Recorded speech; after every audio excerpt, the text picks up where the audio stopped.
Okay, thank you very much. I shall first convey some messages. First of all, I have the greetings of Jérôme Chenal, who is the director, academic director of EXAF, and who was unfortunately not able to be present today. I would like also to thank the Rio and Kelly in particular for having organized this beautiful day. It's very, very important, and it's a great opportunity for a center like Excellence in Africa to be here and to have the opportunity to present our activities. So, EXAF is a relatively young research center. It was created in 2020, which is focusing on two main missions, two main approaches. First, improving the scientific excellence of academic institutions in Africa, notably via or through collaborations with EPFL researchers, with PhD students, professors, and so on and so on. And another aspect of our activities is about digitalization of Africa. In particular, we are building on our strengths. And typically, digital education is something where EPFL is very, very committed and has a long experience. So we are also developing and assisting, supporting academic institutions in Africa with digital educations. Our approach is to focus on people because we do believe that if we can identify and work with the right persons, we can have a great impact. Some of our projects, we have many, many different projects with different donors. You can see that on the right, we have projects, we have projects with World Bank, for instance, funded by the World Bank. This project here, African Cities Lab, is about the creation of a platform for education, digital education, funded by the Swiss Secretariat for Economic Affairs, the SICO, and so on. I will not go into details with this project because it's not really related with the topic today. I will speak more about the Excellence Initiative and the Project Living Lab, which is currently being drafted, being written. Because these projects here are giving the opportunities to develop international collaborations. So I will start first with the initiative Excellence in Africa. Just a quick clarification, the name of the center is Excellence in Africa, and we have also one initiative, the main initiative, the first initiative of the center is also called Excellence in Africa, or EXAF. It's an initiative which was jointly launched with a university in Morocco called UM6P, University Mohammed VI Polytechnic. It's a university which has a strong focus on experimentation. They have some living lab. It's quite impressive to go there and to visit the campus. They have, for instance, experimental farms, experimental mines, factories, and so on, where students and professors can really do some applied research. The Excellence in Africa initiative has been developed, and we have three axes, three programs, what we call also programs. First one is the Junior Faculty Development Program. It's about collaboration between professors in Africa and professors at EPFL. Small precision, it's really about all Africa. I mean, it's not because we are working with Moroccan universities that a researcher from Tunisia, from Tanzania or Kenya cannot apply. No, really, we have collaborations with not yet all the 54 countries of Africa, but I hope in the near future, most of them at least. The next program is 100 PhDs for Africa, relatively similar. Here the idea is to have one PhD, one African PhD student co-supervised by one supervisor in Africa and a co-supervisor at EPFL. I will speak a lot about these two programs because they offer opportunities for international collaboration for researchers. The last one is about education, where we are actually going into universities in Africa and helping them, supporting them with the creation of massive online courses, digital education, training the professors to create online courses, and so on. So let me speak a bit about the first axis, first program, which is GFD, Junior Faculty Development Project. You can see here the 12 first researchers who are currently benefiting from this program. A small interesting point is, okay, it's not because we have a program in Africa that we will focus only on domains like, let's say, development domains like, I don't know, agricultural, science, project about water sanitation, and so on. No, you can see here we have some guys from Tanzania working on biofuels, chemistry, global health, machine learning, quantum chemistry, and so on and so on. All the disciplines that can be found at EPFL are eligible to this program. With the PhD, for instance, we have a PhD student, and it was mentioned this morning, the SKO project with South Africa. We have a South African PhD student working in astrophysics and being co-supervised by the professor Jean-Paul Kneip, for instance. So, probably one important information for you today, or for persons who want to develop such kind of international collaboration. The second call for proposals of the GFD project is currently open. I will give you more details about the process, how to apply and how to submit an application. But just a few words about the program itself. Most important, it's a collaborative project. And the idea is to have a win-win collaboration between the professor in Africa and the professor at EPFL. For instance, these two wonderful, beautiful people here, Hilal Lashuel will much better than me explain and describe how his collaboration with the Dr. Ines Elbini in Tunis, from the Institute Pasteur of Tunis, is very, very beneficial for both research groups. So I will let him testimony in a few minutes. Some words also about the budget. It's 700K Swiss franc maximum. Approximately 70%, 30%. 70% in Africa, 30% at EPFL. It depends, it can be 75-25 or 65-35. And of course, some of this budget at EPFL can be for the visits of researchers. For instance, here you have one researcher from Rwanda, Stephen Denge, who was invited in the Psyche conference of Prof. Nicolas Marzari. Last September, he was here at Lausanne. Just now, currently, this picture was taken last week. The Professor Kivivele from Tanzania is working in the lab of the Professor Jeremy Lutherbacher, and they are producing biofuel. So part of this budget can be used by the EPFL professor, of course, to cover, I don't know, consumables or use of infrastructure, but it can be also used for personnel cost. I will speak more about the budget in the next slide, but it can cover, for instance, a PhD or a postdoc at EPFL.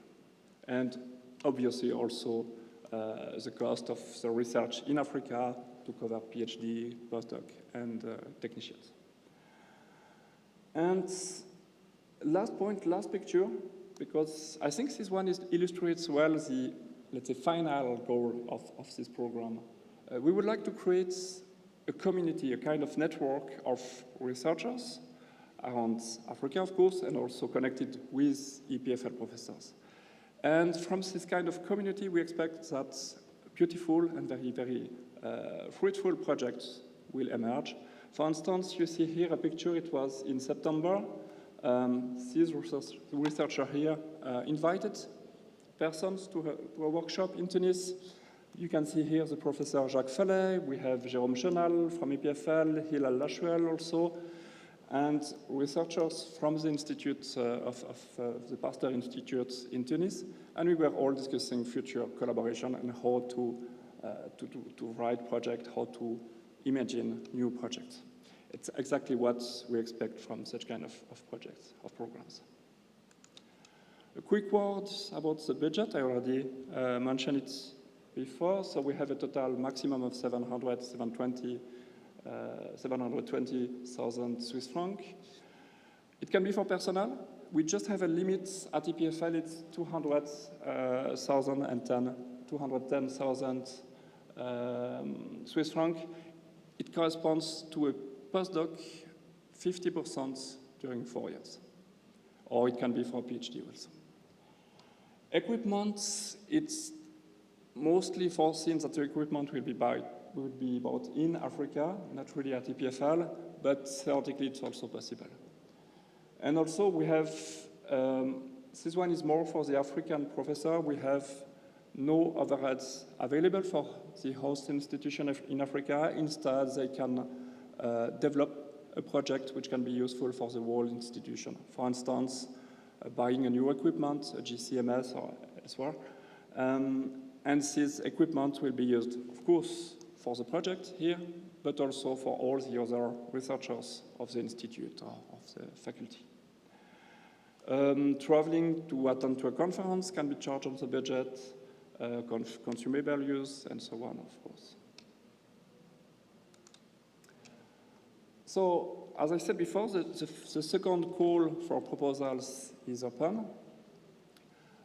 We are now at the phase 1, which concerns mainly African researchers. So there is a platform. They can apply on the platform, submit their CV, list of publications, and other relevant documents. They have also to draft a research project, but normally they shouldn't contact you at this stage. Of course, they can identify, I'm a researcher in chemistry, I will do chemical research, and I see, okay, there is here one nice professor who fits perfectly well with my research. They can do some desktop research, indicate the name of an EPFL professor, and we will, of course, try to follow these suggestions then, but normally they shouldn't contact you. First, we will do a selection, a pre-selection, and rank the different applications, A, B, C, A being the best grade.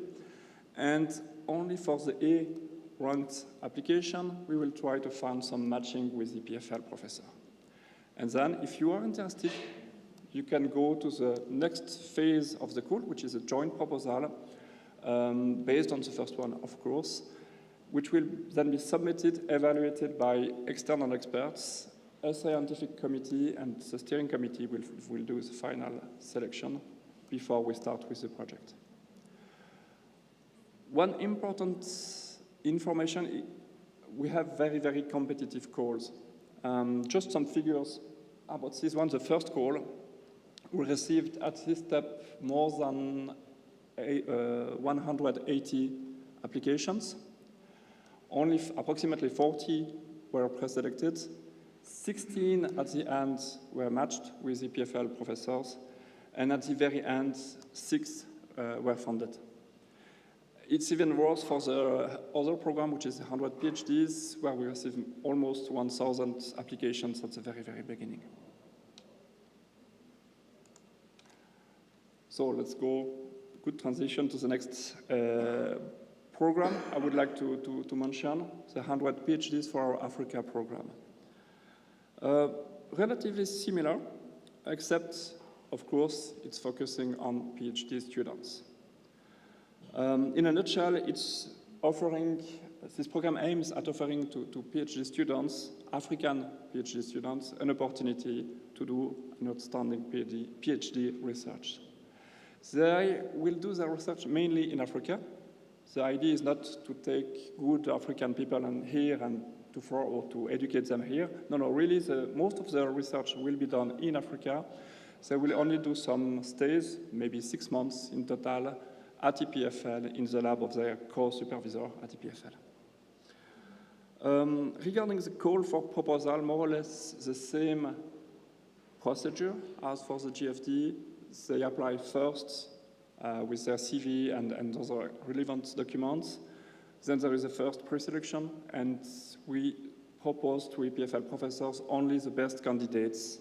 And if one professor wants to work with a PhD, he or she can interview the PhD, and if the interview is successful, then they just manifest their interest. Yes, I would like to work with this PhD student, and then we go to the final selection process.